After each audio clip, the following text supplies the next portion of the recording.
Hi everybody, and welcome to the second webinar in RTPI London's 2021 series. My name is Katie Liddington and I will be your chair for today. Please do get involved with us on Twitter using the hashtag RTPI London Global Cities. Just a bit of housekeeping before we start. Please take a look at the handout section in your control panel. You can find some links to RTPI related work that should be interesting for the session. So, why are we here today? In July 2019, the Mayor of London, Sadiq Khan, declared a climate emergency in London and committed to making a zero carbon city by 2050. Today's webinar will focus on what progress has been made in London Council since the state of emergency was declared. We've got three panelists joining us today who will each give a 10 to 15 minute presentation followed by a Q&A session at the end. There's an area to add your comments to in the chat section, so please do get involved and send those in to us. And we'll be periodically looking at those for the end. We'll also be running a few polls to keep you engaged, so keep an eye out for those as they come. So at this point, I'd like to introduce our first speaker this afternoon, Kira Hanson. Kira Hanson was part of the second cohort of Public Practice Associates. Whilst placed in Havering Council as Urban Design Officer, she co-founded the Climate Response Working Group in 2019 and produced a practice note, Pathways to Climate Action. She currently works as a development manager for Brick by Brick, Croydon Council's housing delivery vehicle. As a chartered landscape architect and specialist in green infrastructure delivery, she presents from the perspective of climate action within a council-owned organisation and supporting individual local authority officers' response to the crisis. Kira is going to discuss her role working on the Climate Response Working Group and the work being undertaken to support local authorities. Over to you. Thanks very much. I'm really pleased to be here. Excuse me, just looking at my other screen occasionally. I'm going to flick through some slides, and I want to highlight the response beyond the councils themselves, emphasise the importance of thinking beyond the internal workings, and to provoke and emphasise that so much of council's impact is delivered outside of the organisation through partnership working, calling to action of individuals, and drawing on expertise of other organisations. So as just outlined, I'm going to present in two parts. First, quickly reflecting on a couple of key networks, Public Practice and the Climate Response Working Group, and some achievements and lessons learned from those. And then in the second part, I'm going to talk about my professional role for Brick by Brick, where I'm a development manager. So Public Practice, you may well all know about Public Practice, hopefully. It's a not-for-profit social enterprise with a mission to improve quality and equality of everyday places by building up the public sector's planning capacity. And it places experts in professional experts into public sector roles, diversifying skills in councils. And on the right-hand side here, this is a picture of the Climate Response Working Group in practice. This is a group that brings together educators, students, private sector experts and local authority officers, very importantly, with a common interest of climate response. So I founded this with a colleague in 2019, and we share knowledge and strategies across local authority boundaries with one mission: to empower those key local authority officers to help them deliver a more effective public sector response to this climate crisis. And just to emphasise, really importantly, these are networks of people. It really is the people with motivation to make positive change that make a difference, and not necessarily policies. Here's just a few list of accomplishments of some of Public Practice and some from Climate Response Working Group network. So these are soft accomplishments. These are not carbon accountancy, kind of carbon measured outcomes. These are about behaviour change, skills share and upskilling, and empowering individuals to galvanise collective action. One thing maybe to pull out that I find particularly interesting in the last year or so, there are more local authority officers working on things which aren't action plans. They may well be equivalent to climate action plans, even in the absence of political declarations. It may be for wellbeing or health. There is action being made, even when there isn't a particular political will in that direction. And then on to quick note on public practice and the resources that public practice has created over the last few years. The first 5 public practice cohorts have placed a total of 123 associates into 42 different public organisations, and that's not just councils and planning departments. That includes delivery vehicles, developmental corporations and hospitals. It equates to, I think, it's 25,000 days of resources. So that's 25,000 days of experts in roles within the public sector. And each associate has got the opportunity to produce a practice note, and those on pink on the screen, they're practice notes that you can access for free on the website. These not only give you free strategies, tips and precedents to be more effective in your role if you're a local authority officer, but they also represent the work of individuals over the course of just 1 year in their placement, so the impact that they've made in that local authority role or that the public sector role. And then just to note, there are reports you know, on the impacts of COVID as well. Public practice collated a lot of data in the early days of the pandemic on that, and so that's still in progress. So that, I mean, that's kind of positive, quite a positive light on some of the accomplishments and things that we are doing, but not to forget about what the challenges are. They haven't gone away. This is a place shaping capacity service survey from the GLA from 2020. And this is very telling, the very top of the list, local authorities have identified that sustainability and zero carbon knowledge is the area which they most require skills in their local authority. So this is surveyed from individuals working within councils. This is obviously it's really important, and it highlights a big gap in skills and expertise. But one thing to also think about on this is identified by local authority officers. The awareness is much improved over the last year or 2 years. And for this to come up as a top skill that's missing within local authorities in capacity sense, identifies that people know that they need to address this, and it is something that's being looked for. There's uncertainty over funding, difficulties retaining staff. These are the reasons why perhaps that their capacity is not addressed, and recruitment complexity. Okay, so next I'm just going to talk a little bit about Croydon Council's delivery vehicle that I work for. So Brick by Brick is wholly owned by the London Borough of Croydon. We deliver homes across the borough of all tenures. We're dedicated to delivering quality homes, and crucially all of our profits are delivered back to the council. Croydon residents are also get priority on all of our developments. So a little bit about our organisation. We've also housed Common Ground Architects, who they've recently been nominated by AJ's 40 Under 40. So you know, quality is recognised across the industry of our work, and in the number of homes that we've delivered, as of January this year, 319 homes across 15 sites have been delivered, including 130 affordable homes. So that's just giving you an idea of what we're doing. We're a very new organisation, but we are delivering homes. This image here is the Pump House in South Norwood, and this is actually built on a former car park site that's been vacant for 30 years. So we're a developer. This is just to think about how is climate response actually relevant to us. There's 2 thoughts here, one on responsibility and one on opportunity. It's not just about reducing carbon, but responding to climate risks, not only to improve our profit as a developer, which does then go back to the council, but also to respond to the needs of climate justice, improve outcomes for the most vulnerable people in society, which are obviously objectives of any council as well. So it's in our interest commercially, ethically and environmentally to respond to the challenge. So what have we done? We've undergone a process to better understand the needs of future Brick by Brick residents and the communities that they're positioned in.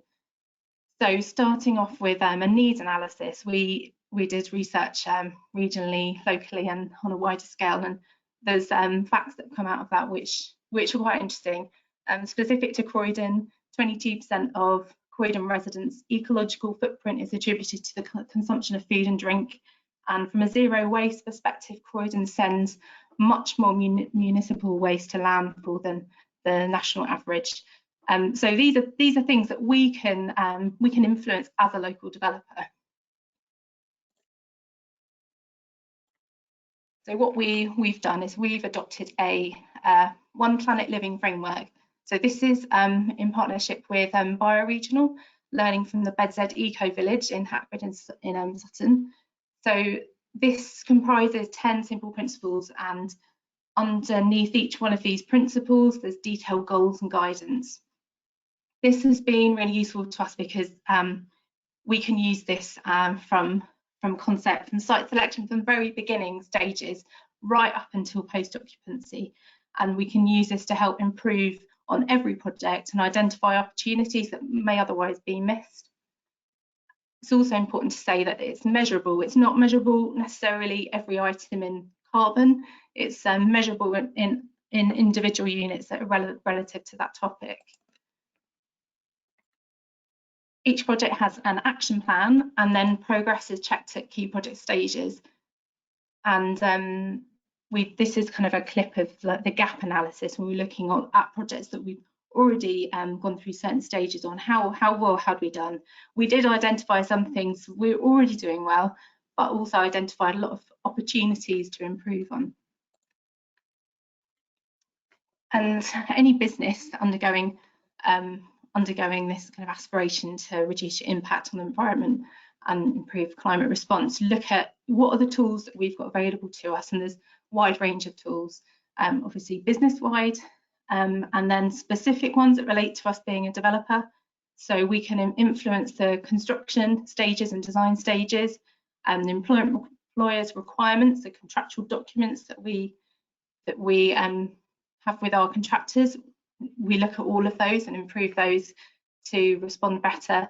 And then post-occupancy surveys, that's something that we're doing quite a lot of at the moment. Our Common Ground Architecture are looking at that at recently completed development. So that should be an interesting one to check back on with us. And then there's all sorts of things post-completion, such as residence handover packs. We help share information that guides kind of sustainable living.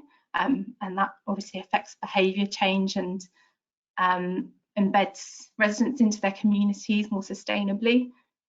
And then that last one, just to mention, that's design brief specifications. That's key, obviously, as the developer.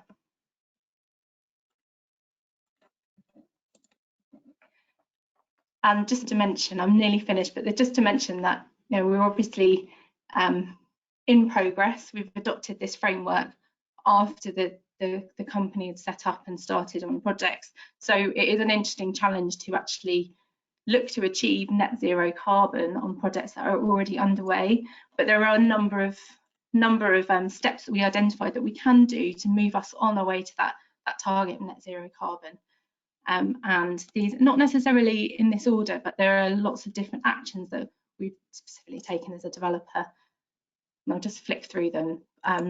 Looking at fabric first approach for building design, that's really key, and looking to maximise solar panels, photovoltaics. Also offsetting where we can't meet these targets, and looking at the energy hierarchy and being lean from the very beginning of the stages of the project is really important wherever we can do it from the start. And then the last thing to mention is we make sure we take guidance from experts. There's lots of guidance out there, such as LETI information, which is, you know, forms a backbone to a lot of our projects. We make sure that we stay on top of best practice and guidance that's out there. And that's all from me. Thank you. Thanks, Kira. That was really interesting, and actually a really good point at the end about, you know, how do we achieve net zero on projects that are halfway through the process? I'm sure that's prompted a lot of questions. So just a reminder to the audience to start sending them through. I know we've had a couple already. We have had one question about whether we'll circulate the slides afterwards. So just to confirm, if anyone else has a similar question, the session is being recorded, and we will be circulating a recording and the slides in the next few days. Okay, I'd just like to introduce our second speaker today, Kate Hogarth. Kate is currently the Climate Change and Sustainability Programme and Partnership Lead at the London Borough of Lambeth. She has a passion for building more inclusive, resilient, regenerative communities as places where people can nature and thrive. Her experience covers planning and delivering a variety of projects and programs, including large-scale mixed-use regeneration sites, apologies, affordable workspaces, social housing, public spaces, and climate change mitigation and adaptation across both the public and private sectors. Kate is going to discuss the work currently being done by the London Borough of Lambeth. But before we start with the presentation, we're going to run a quick slide. So Lucy, if you can bring it up, fab. So hopefully you can all see that on your screens at the moment, and we're just asking you, what do you think the biggest source of carbon emissions in Lambeth currently is? Kate will touch on the answer in the slide, but be interested to get some opinions. So if we just leave it there for a couple of seconds, and once we start getting some answers in, hopefully we'll see if there's a trend there or not. Lucy, I don't know if we've started to get some answers and whether you're ready to turn back to Kate's slides. Oh yes, great. Okay, so a clear, well actually it's quite close amongst all three, but clearly a lot of people in the audience thinking homes. Homes is the biggest source. Okay, great, thank you. I'll pass over to Kate.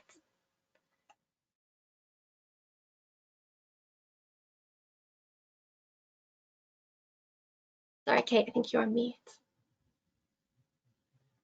Apologies. Can you see my slides? Is that working for now?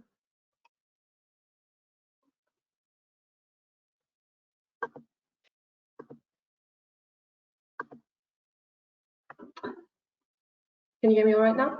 Yeah, fine, thank you. Perfect. Okay, thanks Katie for the intro. Sorry about the slow start. So I'm going to quickly run you through kind of what we've achieved in Lambeth in terms of responding to the climate emergency over the past year since I've been in the post. So I'll kind of roughly split between an intro to the kind of causes and impacts of climate change in Lambeth, and then the second half our programme is developing into and what are kind of key next steps. Okay.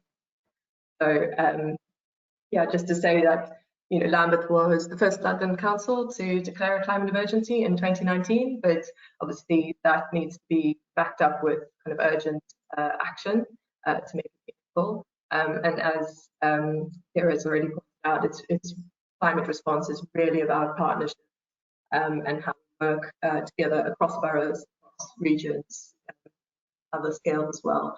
And so, yeah, just to touch on the sort of causes, the main kind of culprits of climate change in the kind of local setting. So I think the homes came out as number one in the poll, so you're right on the money there. Built environment, particularly the sort of energy used to heat and power our homes, is the biggest source in Lambeth, and that's likely to be quite similar to many urban areas, particularly in the London boroughs. But industrial and commercial production and buildings, as well as transport, are other big sources of production. And then just looking internally at what the council itself has control over, and so our own housing estate in particular, and particularly gas used to heat those homes, is the number one producer of carbon emissions in our portfolio, and so that really is a big priority of ours as a council. But importantly, the council is only directly for approximately 5% or less of the borough-wide emissions, and so part of our role is to understand how we can work across the borough with others to really facilitate and enable action by our partners and residents. And just to touch on why this needs to be an urgent priority and treated as an emergency, but climate change really is a public health emergency as well. and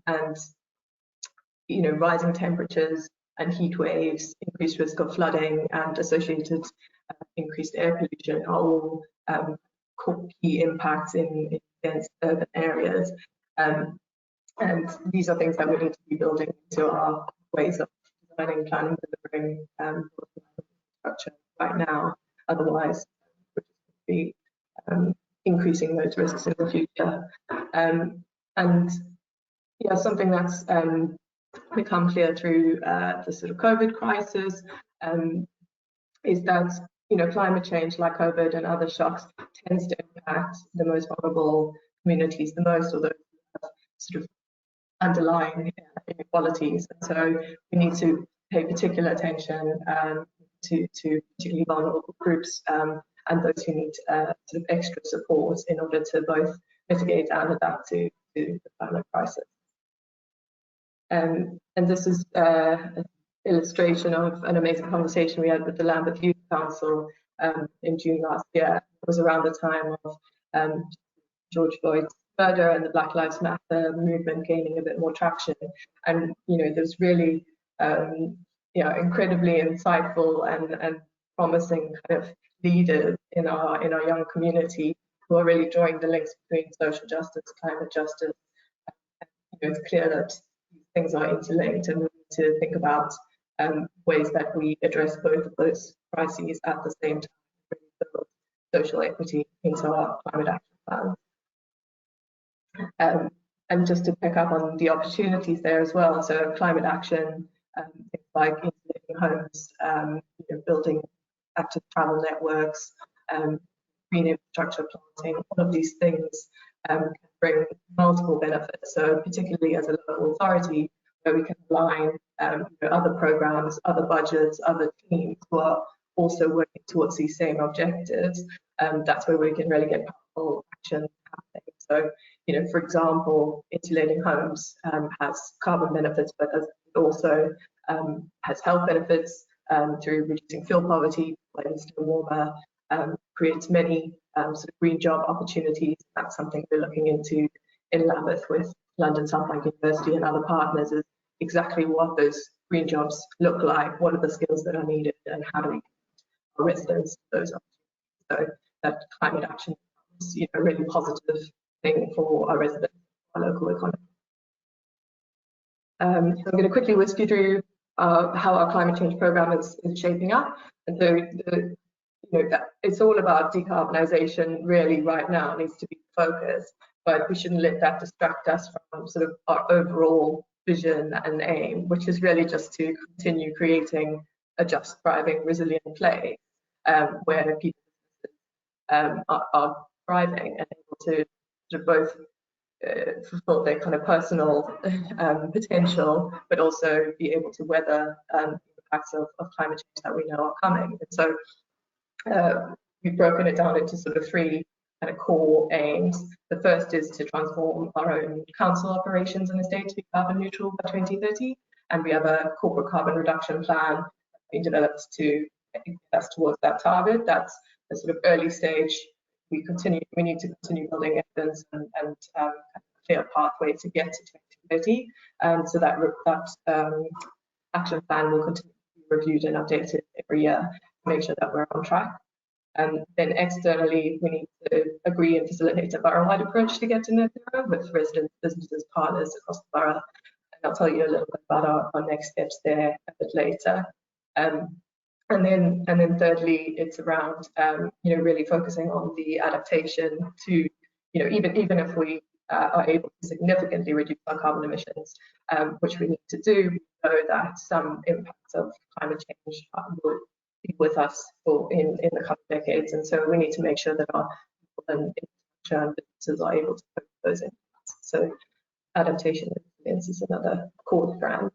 I won't dwell on this, but this is just to give a sort of idea of some of the themes, and it kind of aligns more or less with some of the elements which Kira pointed out in the One Planet Living framework. So, really picking up on these core themes and making sure that public health and well-being, green economy are fundamental to all of the things that we do. So we're picking up on those co-benefits in each of these work streams. And we've set up a climate response board within the council with representatives across different teams who will have influence in each of these themes. So that's how we're having the internal governance of that. I won't dwell on this one because there's a lot of information there, but it's just to say energy and building, given the huge impact that they have on carbon emissions, and also the control that we have over them over local authority is a huge piece of the puzzle. So we started to break that down into sort of energy and heat, retrofitting existing buildings, because that's a major challenge that needs to be addressed, and then also how we influence new growth through our own development, Lambeth and others, through our planning levers and other ways, the borough-wide picture. So to develop our borough-wide action plan to get us to carbon neutrality in response to climate emergency, we originally committed to do a citizens' assembly on climate change before COVID hit, and we had hoped to do that last year, but had to change up our plans because we could no longer meet face to face. So we postponed it last year, unfortunately, but sort of got on with a lot of the internal work and launched an engagement website, which I'll show you later. But this is, we've now decided, excitingly, with our steering group, that we are going to go ahead with this later this year, so sort of early summer this year. So we're in preparations for that now, getting together our evidence base, our expert panel, with experts, participation consultant on board to help design the assembly in an inclusive way. And this is just a bit of sort of run through of what the typical assembly is trying to achieve. So essentially, it's a randomly selected but representative sample of citizens who sit down for a fair amount of time, read through the evidence, debate, share opinions, and come to some consensus that's well informed about what needs to be done. Then they make recommendations on how to respond to the emergency, and the council will respond to each of those, and you have to develop a borough-wide action plan together with this partners. And so it really is a sort of bottom-up process. And in the meantime, to sort of feed into that, to make sure we're hearing from a wider range of residents, the Commonplace engagement website that we launched last year. It's the initial round of survey questions has closed at the end of last year, but will now, along with the Citizens Assembly later this year, once we know exactly what the questions are and the focus for that, we'll do another round of kind of surveys to make sure we're hearing from.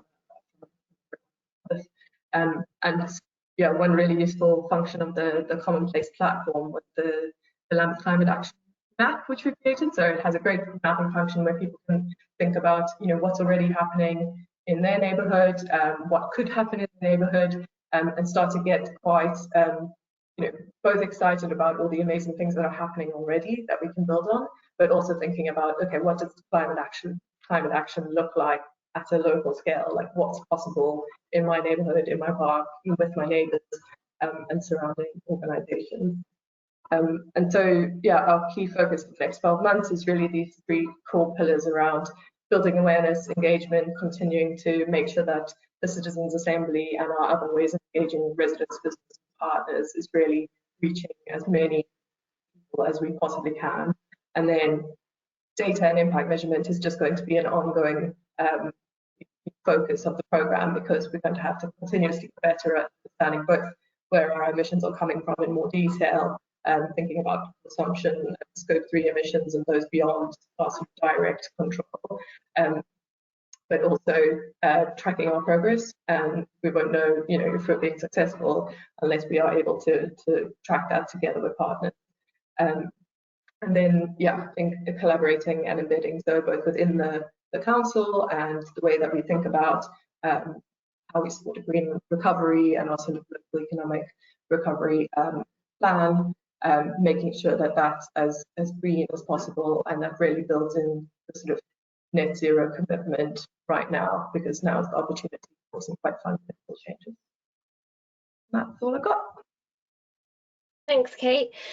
Be an interesting 12 months ahead. I think I was thinking the other day we should probably do a recap at the end of the year to see what progress has been made this year. I think a lot of positive things are going to come out the next 12 months around this agenda. Thank you for that. And just to apologise to anybody for the intermittent sounds. Like I said, we are sharing the recording and the slides, so hopefully it won't have hindered your experience too much. Okay, I would like to introduce our final speaker today, Jo Gay. Jo is a team leader of the Environmental Policy and Projects team at Westminster City Council. She is an experienced town planner with an environmental specialism and has over 15 years experience working in local authorities in London and the GLA on projects straddling planning and environmental policy. Jo is currently delivering the Climate Emergency Programme and is responsible for incorporating environmental sustainability policies and strategies. Jo is going to discuss her work currently being done at Westminster City Council. But before we start the presentation, we're just going to run another poll. It's very similar to the one previously, reflecting the work at Lambeth, but this time we're going to ask what percentage of Westminster's emissions are from energy used to power and heat buildings. So there's 4 answers there, 56%, 66%, 76% or 86%. So get clicking away, and in a few moments we will see what the consensus is before we reveal the answer. Okay, if we've got enough responses, Lucy, I suggest we go to the answers. And okay, there's a big proportion there that suggests 76%, which is very close actually. The correct answer is 86%, which 13% of you guessed right. Okay, fab. Thanks. Over to you, Jo. Thank you. Can everybody hear me and can everyone see my screen? Perfect. Yeah. Okay. So I'm Jo and I work at Westminster, and I'm really going to give you a whistle-stop tour on the work that we're doing towards the delivery of a climate action plan.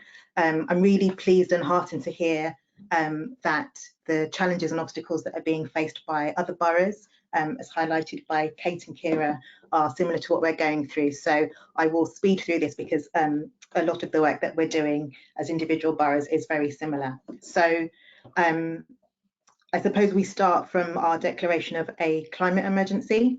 And so we declared our emergency in September of 2019, which was 6 months before the pandemic hit, and I'll touch a bit on that later on. So I think from my perspective as someone that's worked in local authority for quite some time, I think it's really important to acknowledge that the declaration of a climate emergency was not the beginning of the work. Boroughs up and down the country had been doing lots of work in a wider environmental sustainability aspect for many years, but a declaration of an emergency means that we need to take action and we need to take it quickly. So our targets are for Westminster Council's operations to be carbon neutral by 2030. And that target always makes me take a breath because that's literally 8 and a bit years, so it's not long at all. And then for us to be a zero carbon city by 2040. So so that's where we are. I'm not going to go in detail with this slide, but one of the first pieces of work that we really had to do was to look at the climate emergency programme in terms of objectives. Climate emergency as a programme is ginormous, gigantic, huge. And so we really wanted to think about it in deliverable and approachable chunks. So we've got 3 aims. First is around being carbon neutral as an organisation by 2030. Second aim is around our 2040 target for the city. And the third aim is around climate resilience, which picks up some of the things that we've heard from Kate and Kira around air quality, flood resistance, flood risk management, public health impacts and the wider co-benefits. So you may be surprised or not surprised to see that the delivery of a climate emergency action plan is actually our 3rd objective. And our first objective is really around the baselining, the evidence base, the robust monitoring and measurement of all of the activity that we do. not suggesting that these activities are done sequentially. There is a lot of work happening in parallel, but this kind of makes the programme a little bit easier to understand and to talk about with colleagues. So thinking about the evidence, this is citywide emissions, and 86% of our emissions are from energy used to heat and power buildings. 86%. I think it's a larger figure than we had anticipated, and that's followed by 11% for transport and 3% for waste. Looking at council's emissions, the council's emissions account for 2% of total emissions for Westminster, but we're quite unusual in that we have this blue quadrant at the bottom, which is the Pimlico district heating undertaking. So it's the first district heating system that was set up in the UK, and it's been operational since 1950. So it provides heating to approximately 3,000 homes, I think 3 schools and about 50 businesses, which is great because it provides economies of scale. However, in terms of carbon, it's not so great, and we'll touch again on that a little bit at the end. So our proposed trajectory for council operations, we need to be reducing operations by at least 3,700 tonnes per annum, which is 8.3% of the baseline, in order to achieve carbon neutrality by 2030. So there is a huge amount of work to be done. In terms of developing the action plan, I need to state clearly up front that we have not completed the action plan. It is going to be an ongoing piece of work, and we've started from looking at it from an internal perspective in terms of what we need to do to achieve carbon neutrality for council operations by 2030. And so we've got these pillars of activity that we're really focusing on. So understandably, buildings, assets and operations. We're going to be looking at eliminating emissions across council estates and assets. And then I think an interesting and important planning lever in this is the design and build of all new facilities to zero carbon standards. We've also then got a part on homes and communities, so we're looking to improve energy efficiency standards across all of Westminster's housing stock, and we're going to be targeting an EPC-B standard, which is difficult for us, not only because the work is difficult in itself, but we have lots of hard to treat properties and lots of heritage buildings. In terms of travel and transport, this is really focused around our emissions work, and we're going to be further developing the work we've done on upcycling our refuse vehicle collections. So we've got 2 vehicles that were coming to the end of their life, and we upcycled them from diesel engines to electric, and we're going to be continuing to roll that out across our waste fleet, but also our street cleansing fleet. This is where I talk about PDHU, Pimlico District Heating Undertaking again. It's really important for us, and we are looking at a serious programme of decarbonisation, considering heat pumps and other things. So we really need to get the emissions down from this important element of our infrastructure. And then last but definitely not least, I think is a really interesting piece around procurement, our consumption and waste, and how we really think about how we're procuring goods and services, and where we can and where we must embed low carbon standards, and really look at opportunities to look at embodied carbon across the piece. So the pandemic hit 6 months after we declared a climate emergency, and it had a huge and significant impact for all council activity, and it really prioritised public health policy in a way that I've not seen in more than 15 years in local authority. And I think from our perspective, it created some challenges, but also some great opportunities for thinking about things from a COVID lens, and how the COVID lens and the green lens, or green recovery lens, are very integrated. So this is just a snapshot of the kind of information that we've been able to provide in real time. In Westminster, our air quality is not great, and we've been working on improving air quality for many years, and as a result we have a network of air pollution monitoring sites across the city. So in pretty much real time, we were able to demonstrate the impact of, I'll call it lockdown 1, so lockdown that started in March of 2020.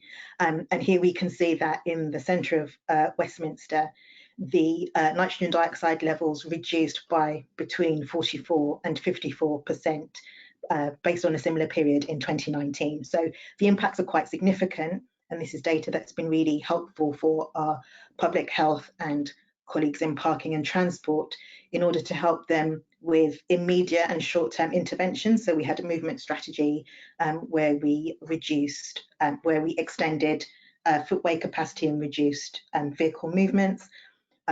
Similarly with public health interventions, but also in the medium and long term, they're also supporting the council's wider climate emergency targets. So thinking about the new normal and how things are different, from a personal perspective, I think one of the most interesting things about the declaration of a climate emergency and what that means is the level of governance that we have in this.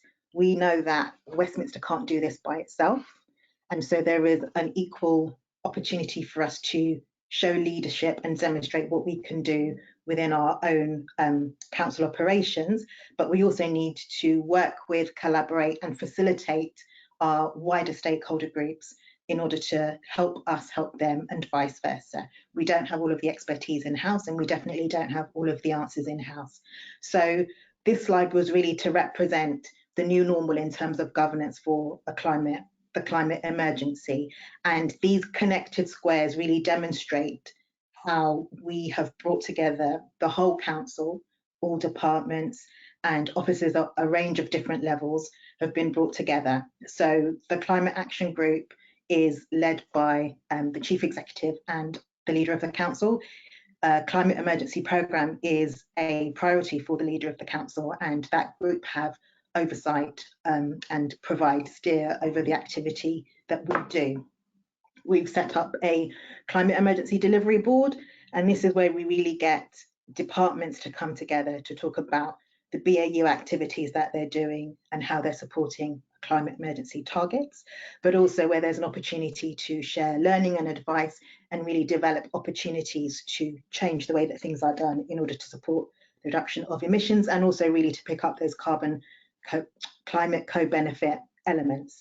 But again, we've got complete oversight from members and not just cabinet. We've got a programme of scrutiny being developed so that we can really understand if what we're doing is the right thing to do it, but also the invest to save element. Climate emergency programmes are expensive. There are opportunities for external funding, but this really is an important part of the discussion that sometimes get pushed under the carpet, and also the opportunity for innovation picked up by the Innovation and Change Board. So as somebody that was a sustainability officer in a local authority more than 10 years ago, I would have jumped at having half of this level of governance that we do now. But I think it's really reflective of the fact that now it's generally accepted and really understand that this is an emergency, and the steps that we need to carry out to take action really need to be prioritised. So that's it from me. I promised you a whistle-stop tour, and that was it. Thank you for your time. Thank you for listening. Really keen to keep in touch. If you've got any ideas or insights that can help us do this work more efficiently, better, more effectively, we'd love to hear from you. And the Climate Emergency website is listed on the slide. Thank you. Thanks, Jo. That was really interesting, reflecting on the level of governance that was around previously and in the last 2 years or so, how much prevalence has been put on this matter. And as an environmental planner myself, that's really encouraging to see. Okay, we're going to open it up for Q&A. We've got about 15 minutes. We've had a lot of questions through, which is really positive, but there's still time, so make sure you're adding your questions as we go. Just a reminder for anybody that missed the intros at the start, there is an RTPI London Climate Action handout in the handout section, so make sure you download that before we end the session, because I think it cuts out and it will be made available separately, but just to make sure that you can download it while you can. Okay, I am going to take the chair's prerogative and ask the first question, if I may, and it's really to all of you. How do you think your action plans, regardless of the status of them at the moment, how do you balance emissions that are within your local authority versus the ones that you can't control but may intercept into your local authority by other means? I don't know who wants to kick that off.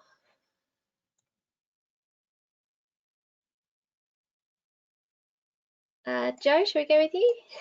Yeah, I think the key to this is that we can't control it. And so this is kind of where that leadership versus facilitation role really steps forward. This is not just a priority for local authorities, it's a priority for everybody. And we definitely don't have all of the answers internally. So there is a real need and a requirement to talk to people, to understand what they're doing, to understand why they're doing, to find out where there's expertise within your council that you didn't know. So there might be somebody working in, I don't know, adult social care that actually is a BREEAM assessor, for example. So there's a whole piece around that. And then I think in terms of external engagement, whilst it's really important to have conversations, I think as a local authority, it's really important to listen as well, because sometimes our perspective and our view on things is not the same as the communities that we're serving and supporting, whether that's a business stakeholder or a resident stakeholder. So there is a lot of kind of front loading of this process to really understand what the needs are, where the opportunities are, and how we can best integrate and develop and do that before we actually start to do kind of the work of writing the strategy, I think. Great. Lambeth taking a similar approach, Kate?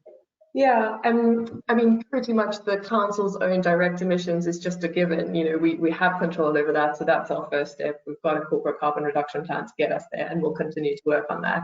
And then the partnership element, I mean, the Citizens Assembly doesn't do everything. We shouldn't treat it that way, but it's really our kind of first step at building that borough-wide partnership and making sure that everyone buys into that borough-wide plan, because that's what it's going to take to be successful.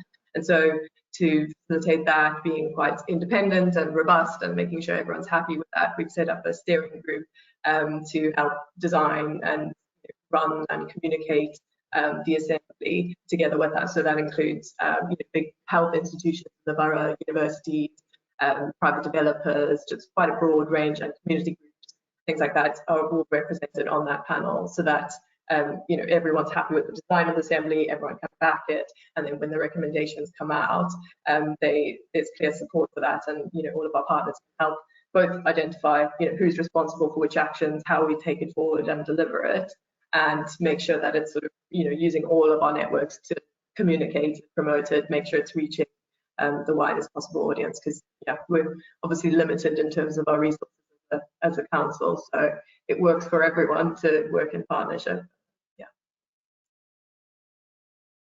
Kira, I don't know if you have anything to add with your work supporting various different authorities. Yeah, certainly. I mean, there are a lot of environmental issues that cross borough boundaries. It doesn't matter if you might be working in a local authority with really developed action plan and declaration, but adjacent to you, you have completely different council leadership and they don't have that direction. So we found with our climate response working group, those big issues, I mean, things like flood risk, air pollution, boundaries don't mean anything for that. Working outside of your council through other networks, and such as Kate's just mentioned, as networks is so important. And in partnership with other organisations is really key. Thank you. Okay, we'll move on to the questions from the audience. The first one we've had through from Natalie Buell is, how are smaller schemes helping to address the climate emergency? Are there considerations for schemes that might involve 5 or so houses, say? That's probably more directed towards me. Yes, certainly. So Brick by Brick is an organisation, like some others, we're looking at strategically improving the housing problem that we have got. So we look across the borough at small pockets of land, some large pockets of land, any opportunity that Croydon Council can make to improve that situation and improve their body of affordable housing provision that they've developing that. So some of those are small sites, and on the face of things, 5 units here or there, then sounds like it might not make a difference, but when you're looking at it strategically, it certainly does help. And making sure we don't lose sight of other objectives. So it's important to make sure we maintain our kind of climate and environmental commitments as well as delivering housing. So yeah, good question. Okay. One small thing to add on that is I think modern methods of construction are a particularly interesting kind of opportunity when it comes to small sites, and we certainly don't have all the answers in Lambeth, but there's one project recently which is quite exciting called Hillside Gardens, which is featured in the NLA's recent Zero Carbon London report, and it's essentially just using those off-site manufactured precision techniques means you can get to net zero with a lot more accuracy. The final performance of the building is as designed or as close to it as it can be, and you can really get development happening in these tricky sites because of the way that the construction process works, and it happens quite quickly, limited disruption. So there is no silver bullet solution, but I think that's one of the kind of exciting avenues to explore, particularly when it comes to small sites. Thank you. Joe, anything to add, or we're ready to move on?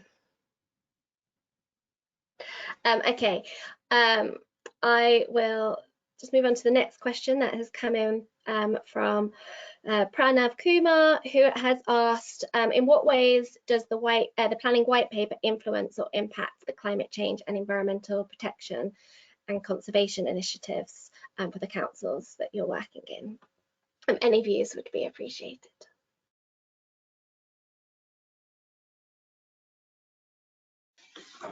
I think that this is a really, really interesting question.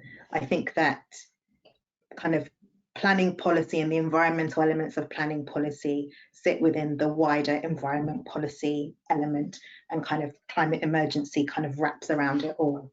And I think that the need to develop quickly and to make it a system that is effective in terms of delivering housing and catalysing an economic recovery can sometimes be pitted against the needs and requirements for a climate emergency. And so I don't have the answers. I don't know necessarily by myself the best way to approach it, but I would say it's really about looking for opportunities within the challenge.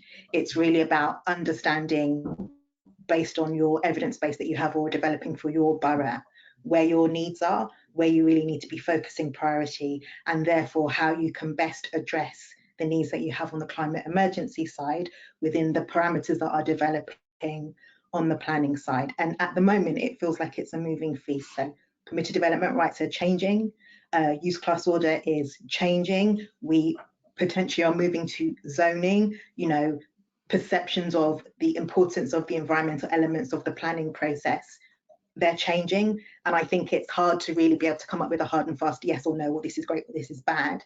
And we really need to understand what the changes are, how that impacts on our locality from a kind of a borough, but also a sub-regional and regional level, and then the best way to move forward within those parameters, I think.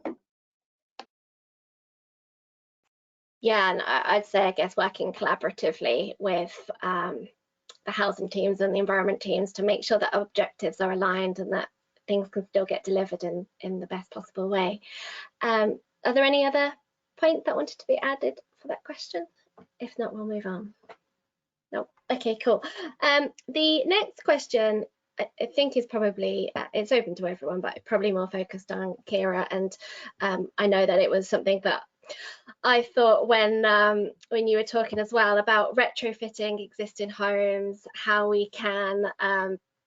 do we deal with homes or projects that are halfway through the process? Have you got any thoughts on how we might be able to make existing homes and buildings energy efficient? That's a big question. I'm not sure I can answer. I mean, I can talk from brick by brick's perspective. We're new developers essentially, so we're not currently managing a huge stock of buildings. The buildings that we are in control of, they're newly built, and building them energy efficiently in the first instance is key, really, to avoid retrofit in the future. But there's a huge amount of building stock that needs to be retrofitted in the country. I mean, even those figures that Kate and Joe shared about the emissions that are used on heating buildings, I mean, that just indicates that retrofitting is absolutely essential. And I think this has got to be a multi-pronged effort. So, I mean, it can't be down to individual organisations. It's got to be down to the wider government and local authorities to make assertive efforts. And I think efforts are being made in different places, but what can drive us is looking at the cost savings. I mean, it shouldn't all come down to money, but a lot of money can be saved in the long term if we're encouraging long-term ownership of assets. If organisations such as councils can look at their own assets and retrofitting those and looking at the savings that they can make that way. So there are motivations beyond just well-being and reducing fuel poverty. And I think embracing all of those is the key to do the absolute best we can and improve wherever we can.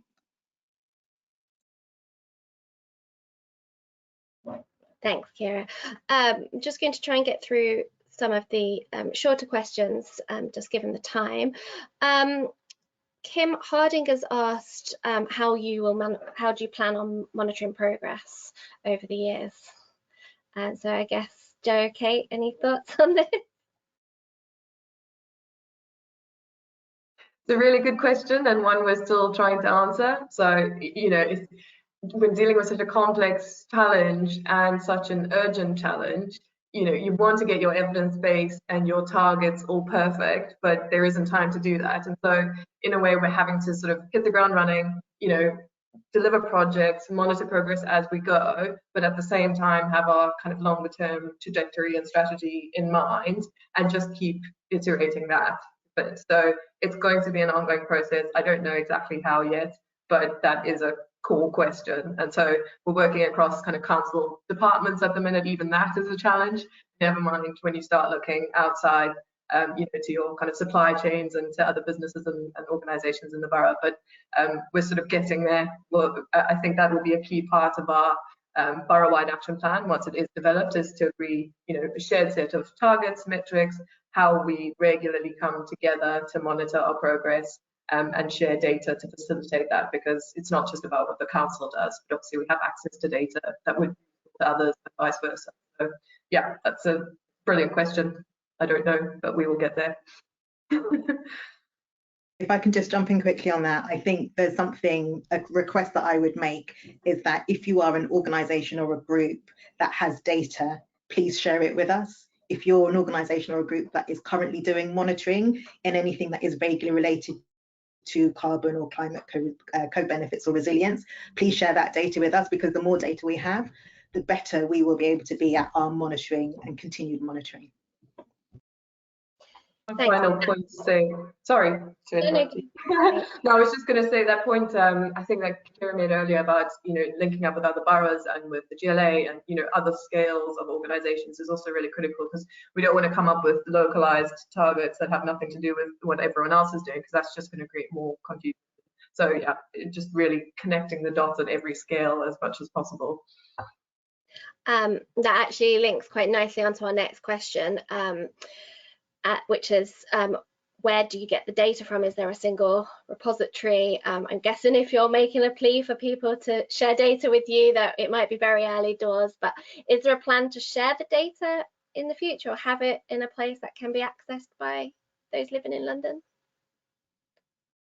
I think in an ideal world, we would want to have open source data for everything and a platform where we could share that data with our stakeholders and with our sub-region and region.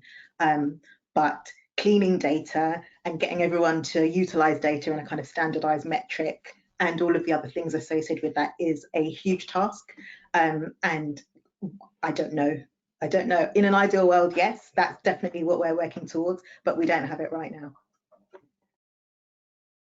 And just to add to that, I think the GLA is playing quite an important role at the minute when looking at things like climate vulnerability and trying to kind of set out some shared sets of data and ways of, taking action on that. So yeah, we'll be looking to work closely with GLA and other boroughs on data sharing and making sure we're working from the same base. Thank you. Okay, I'll leave it there for questions, just because we're at the half one mark. So it's just left for me to say thank you to our speakers. It's some really interesting and thought-provoking topics there, and really good to see what's actually being delivered in the field. And it's prompted a lot of questions, so I know our listeners have enjoyed the session too, so thank you for that. Just to remind everybody, our next webinar is on March the 21st, which is part of our Global Cities Exchange, and will cover the post-COVID-19 impacts on London and beyond.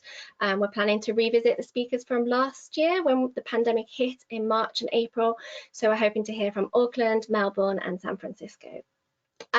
Remember to tell us what you think on Twitter using the hashtag RTPI London Global Cities, and please do complete the survey that will appear once the webinar finishes. RTPI London also relaunched our London Calling this week. It's our revamped online communications channel. There's a series of pages on the website which has our latest news, including links to past and future events, blog posts, videos and podcasts. So do take some time to have a look at our website and explore all the new things that have been put on there. We've also launched a photo competition.